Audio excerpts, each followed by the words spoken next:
I spent one day actually in Mombasa on the streets itself and waking up boys lying under cars.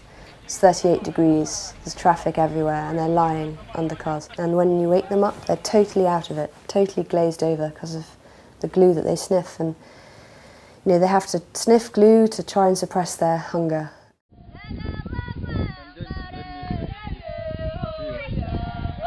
I went to one of the local manyatas in Maasai, where the Maasai live, in the Mara. So I went there and took some colouring in books and sat down with the children. I mean, I wanted to spend longer with the kids, really. So I knew that I had to go back and do some teaching. So I flew out to Kenya and went to volunteer with the Grandsons of Abraham project, which is run by the Sisters of St. Joseph, based in Mombasa. They're a Catholic sisterhood. For the first 3 days, I was in Mikindani, which is a project, a drop-in centre for the project, and it's a place where any boy off the street can go and have something to eat and sleep.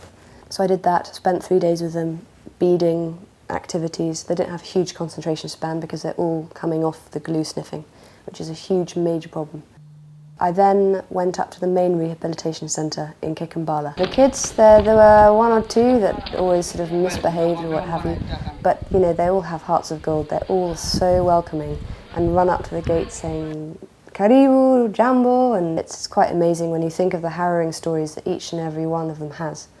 And I learnt quite a lot about their backgrounds, and when you know that, you look at these little boys in a very different way.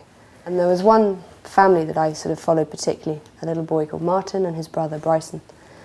Martin was 7 and Bryson's 9. They never knew their father and their mother died of malaria 3 years ago. I took Bryson home to meet his aunts, and he was going to stay there for the weekend. We got on the matatu and travelled the hour down the coast. And I met both of his aunts, both in their 20s, both got children themselves, I think 21 and 23. And they had no money to keep these boys, so Bryson and Martin ended up fending for themselves on the streets. So it was fascinating to sit in their little house and chat to them about their life. And I just can't believe how privileged I am.